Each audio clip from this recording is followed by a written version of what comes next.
So following the announcement of Diablo Immortal at BlizzCon, a lot of people have asked me to give an opinion on the situation, and absolute PR nightmare following the game's reveal and live Q&A. But first, for those of you that aren't aware of what Diablo Immortal is or why people are pissed off about it, let me get you up to speed. For several years, fans of Diablo haven't had any big announcements in terms of new content for Diablo 3, or news of Diablo 4, or any news of remakes for Diablo 1 or 2 for PC. The last time anything substantial was released for Diablo was the Reaper of Souls expansion for Diablo 3 back in 2014. This led many people to believe that this was going to be the year where something big would be announced for Diablo at BlizzCon. This idea was further backed up by the fact that there were a few articles in regards to Blizzard posting job listings for an unannounced Diablo project earlier this year, and a few days before BlizzCon, a few fake BlizzCon leaks said there would be a Diablo 2 remastered announcement. Unfortunately, what fans got wasn't a new or remastered Diablo game for PC like they were hoping for,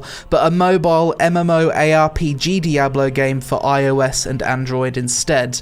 Understandably, the fans weren't happy, and the reception to this game is probably the most negative I've ever seen, and if anything, it just goes to show how out of touch Blizzard are with their community. I mean, what the fuck did they think was going to happen? The vast majority of fans that attend BlizzCon are PC gamers. They're not interested in what's essentially a more shitty version of Diablo 3 on mobile, which will obviously have clunkier controls, a lower difficulty of content than a PC game, and be riddled with microtransactions. Of course people are going to be pissed off and disappointed if that's the only announcement one of your supposed core franchises has had in the past 4 to 5 years. Personally, I fucking hate mobile games. Other than old school RuneScape on mobile, that's the only decent one I can think of, I'd rather do nothing than play a mobile game. But I do have to admit, when I saw a bit of the gameplay from Diablo Immortal, I did think to myself, you know, for a mobile game, it looks decent in terms of gameplay. And I think if Blizzard had announced this alongside another Diablo project,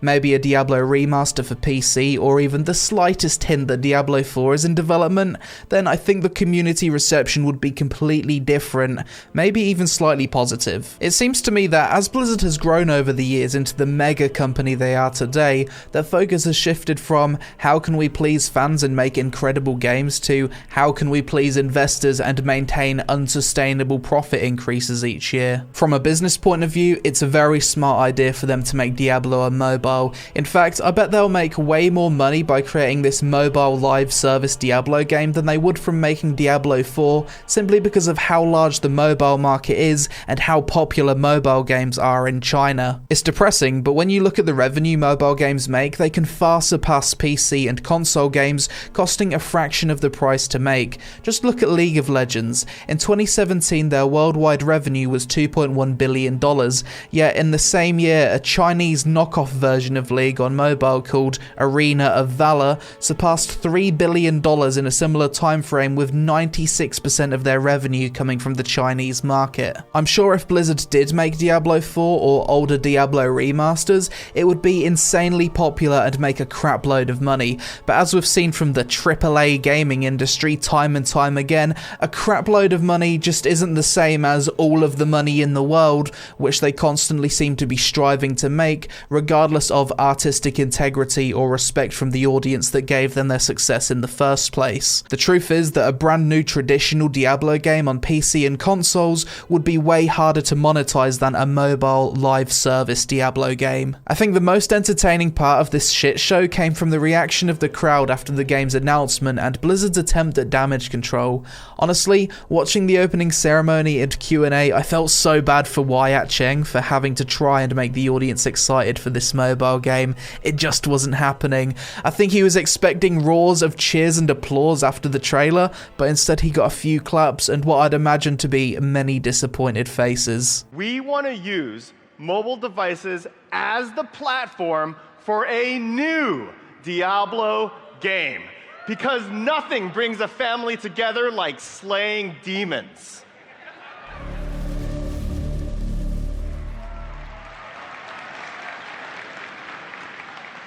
Diablo Immortal.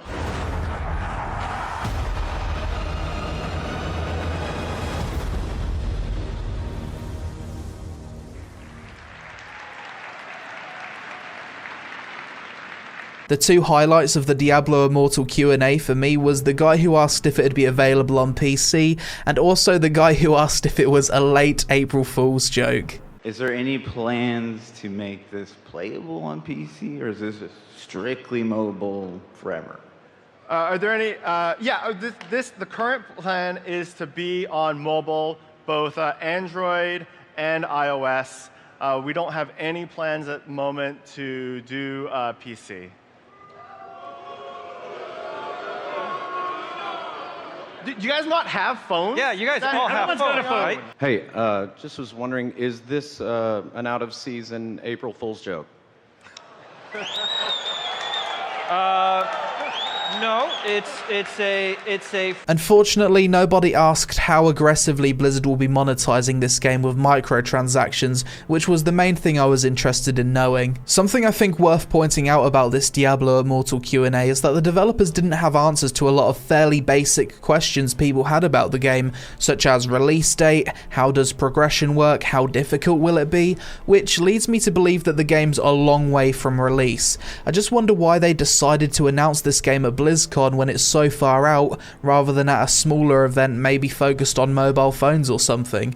If they're announcing Diablo Immortal so early on in development, it makes me think that it's highly likely that there aren't currently any other Diablo games in the works, because anyone even remotely competent at marketing would know that this game is best announced alongside a Diablo product that your core fanbase actually wants. Something else that's been talked about a lot is that Blizzard seems to be contracting Chinese internet company NetEase to make Diablo Immortal, and a lot of people have pointed out that two of NetEase's previous mobile games, Crusaders of Light and Endless of God, look very similar in terms of user interface to the Diablo Immortal footage that was shown, causing many people to claim that Diablo Immortal is essentially a reskin of a Chinese Diablo ripoff. Personally, I'm not too sure if that's true. When it comes to UI design, it seems like there are a few differences, and honestly, I don't see any other way you could make an ARPG work on mobile without this kind of UI layout. To be honest, all mobile ARPGs look pretty similar anyway,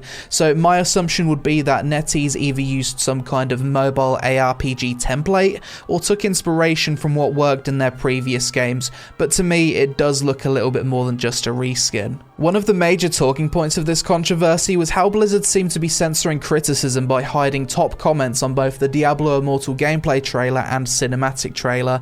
Even I posted a few comments that got removed. Of course, this only made things worse and pissed people off even more, further perpetuating this absolute PR nightmare. They even uploaded separate unlisted versions of the cinematic and gameplay trailer on the Battle.net launcher to try and escape the dislikes. It didn't seem to work. Of course, all of this didn't seem to stop a lot of the so-called gaming journalists from rushing to Blizzard's defense on Twitter, with one absolute fucking twat trying to twist the entire situation to be a sexism issue and toxic masculinity. What a fucking bellend. Honestly, whenever there's a controversy in gaming that gamers are generally pissed off about, you always get these social justice retards trying to spin things and make it about politics, gender, and discrimination.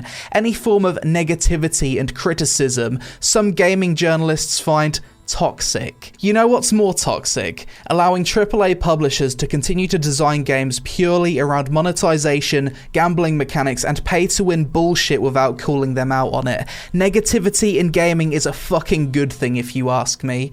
If it wasn't for negativity and gaming communities coming together to say fuck you to the suits at the top of these companies, then nothing would ever change. EA wouldn't have changed the loot boxes in Star Wars Battlefront 2, World of Warcraft Classic wouldn't be in development, old school RuneScape wouldn't exist. If nobody spoke out and complained about the direction we've slowly been heading in the gaming industry over the past few years because of fear of being perceived as toxic, we'd have much worse and more aggressively monetized games out today than we already do. So to all you toxic fuckers out there on YouTube and on the internet that actually complain about things you don't like about games or the games industry, thank you. What you're doing is better than pandering to AAA publishers that already make more money than you could possibly perceive, unlike some of the shills who consider themselves as games journalists. Other than that, I was quite happy about the Warcraft 3 remaster and release date announcement for WoW Classic, so at least that's a positive we can end this video on, and if you're a Diablo fan, then F's in the chat, I guess. But that's it for this video, guys. As always, I'd love to know your thoughts on this whole situation in the comments below. Do you think Diablo Immortal would have been received differently if it was announced alongside another Diablo game? Or are we just all entitled fucks admitting our toxic masculinity and should be ashamed of ourselves? I'd love to hear your thoughts in the comments below. But thanks for watching, I hope you all have a great day, and I'll see you again really soon.